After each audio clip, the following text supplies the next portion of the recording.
On August 24, 2001, Air Transat Flight 236 was crossing the Atlantic Ocean at 39,000 feet, 306 people on board.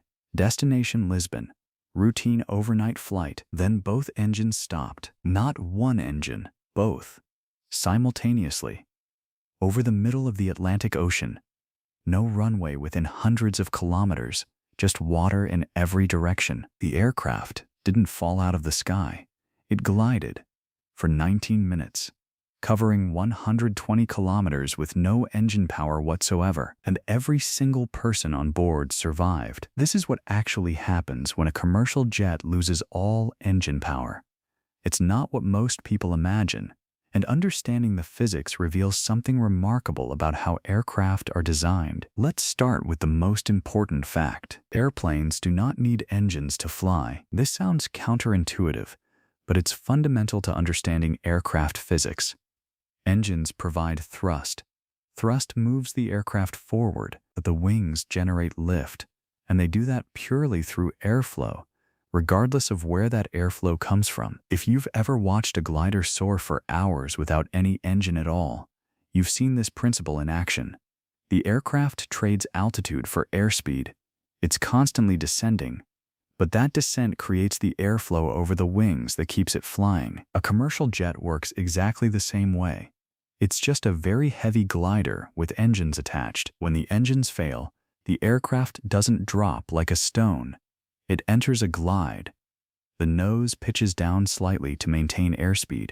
The wings keep generating lift, and the aircraft descends at a controlled, predictable rate while covering significant horizontal distance. This ratio of horizontal distance to vertical descent is called the glide ratio. For a typical commercial jet like a Boeing 737 or Airbus A330, the glide ratio is approximately 17:1.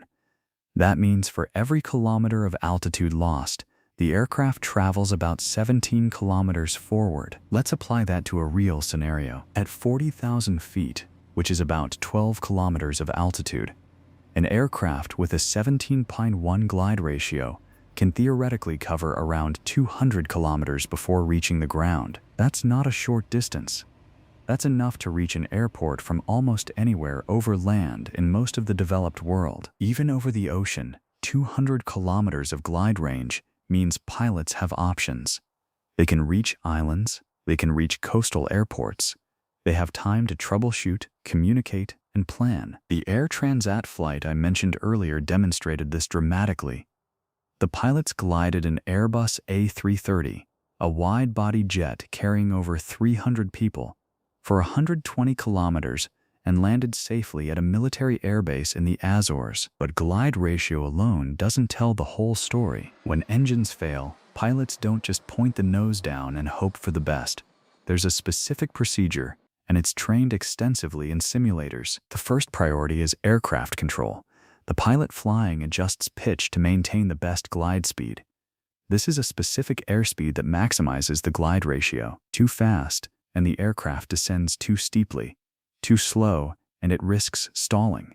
There's a sweet spot, and pilots know exactly what it is for their aircraft type. The second priority is identifying the nearest suitable landing site. Modern aircraft have databases of every airport in the world. The flight management computer can instantly calculate which runways are within glide range, factoring in wind, altitude, and aircraft weight. The third priority is attempting to restart the engines. Most engine failures aren't catastrophic mechanical destruction. They're often caused by fuel problems, sensor malfunctions, or temporary conditions. Many engines can be restarted in flight if the underlying cause is addressed. There's a procedure called a windmill restart. As the aircraft descends, airflow through the engine causes the fan blades to spin. If fuel flow is restored, this spinning can be enough to restart combustion. The Air Transat crew attempted this multiple times during their glide. If restart isn't possible, pilots continue with the approach to whatever landing site they've selected. Now here's where it gets interesting from a control perspective. Modern commercial jets are fly-by-wire. The pilot's control inputs go to computers, which then move the control surfaces. These computers need electrical power to function, so what happens when the engines fail? and there's no electrical power. Aircraft have multiple backup systems for exactly this scenario. First, there's the Auxiliary Power Unit, or APU. This is a small turbine engine typically located in the tail of the aircraft. It doesn't provide thrust, but it generates electrical power and pneumatic pressure. On many aircraft, the APU can be started in flight and will provide full electrical power even with both main engines failed. If the APU isn't available, there's another backup, the ram air turbine, or RAT. The RAT is a small propeller that deploys from the aircraft's belly or wing root.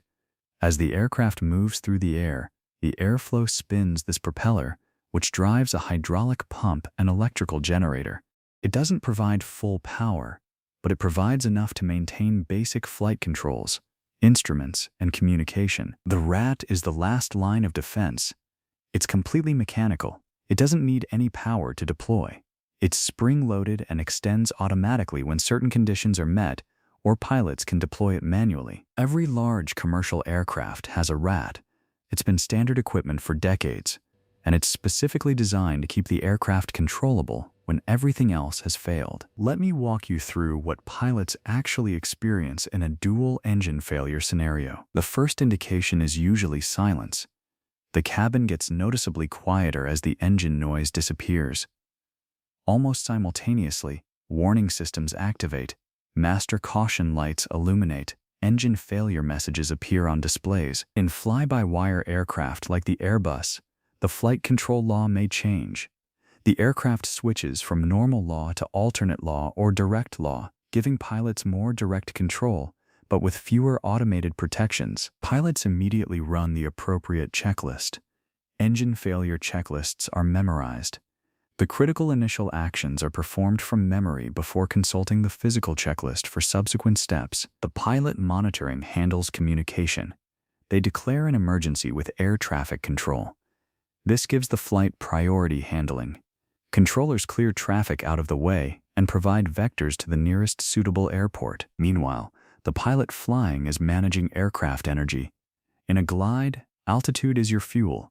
Every meter of altitude represents potential distance. Pilots are trained to be conservative with altitude, not descending faster than necessary while maneuvering toward the landing site. If time permits, pilots will brief the cabin crew. Flight attendants prepare the cabin for a potential emergency landing. Passengers are instructed on brace positions. This isn't panic, it's precaution. As the aircraft approaches the landing site, pilots configure for landing. Flaps and landing gear require hydraulic power. On many aircraft, gear can be extended using gravity if hydraulic systems aren't available. There's a manual release that lets the gear fall and lock into place under its own weight. The approach itself is challenging. Without engine thrust, pilots have only one chance. There's no going around if they're too high or too low. Energy management is critical. Too high? Deploy speed brakes to increase descent rate without gaining excessive speed. Too low? You can't fix that without power. This is why pilots aim to arrive slightly high rather than slightly low. The landing will likely be faster than normal because pilots maintain extra airspeed for safety margin. Without engines, there's no chance for a go-around, so having extra energy at touchdown is preferable to risking a stall on short final. Braking after touchdown uses normal systems if available, or emergency braking if not. Most aircraft have independent brake systems that function without main hydraulic pressure. So what actually causes dual engine failures? The most common cause is fuel exhaustion. Air Transat 236 lost both engines because a fuel leak drained the tanks. The pilots didn't know fuel was leaking until it was too late. Bird strikes can disable multiple engines. U.S. Airways Flight 45049, the famous Hudson River landing, lost both engines to bird strikes seconds after takeoff. Captain Sullenberger successfully ditched the aircraft in the river. Volcanic ash is another threat. Fine ash particles can accumulate in engines and cause flameout. In 1982, British Airways Flight 9 flew through volcanic ash and lost all 4 engines. They managed to restart them after descending below the ash cloud. Fuel contamination can affect all engines simultaneously, since they share fuel sources. In 2008, a British Airways 777 lost power from both engines on final approach to Heathrow due to ice forming in the fuel system. Each of these incidents is rare. Dual engine failure is extremely uncommon. Modern engines are remarkably reliable, with failure rates measured in the single digits per million flight hours. But rare doesn't mean impossible. That's why aircraft are designed to be flyable without engines, and why pilots train for the scenario regularly. The aviation industry has learned from every dual-engine failure event. Fuel system designs have been modified to prevent leaks and contamination. Engine certification requirements now include bird strike testing. Volcanic ash detection and avoidance procedures have been developed. And crucially, pilot training emphasizes energy management and glide approaches.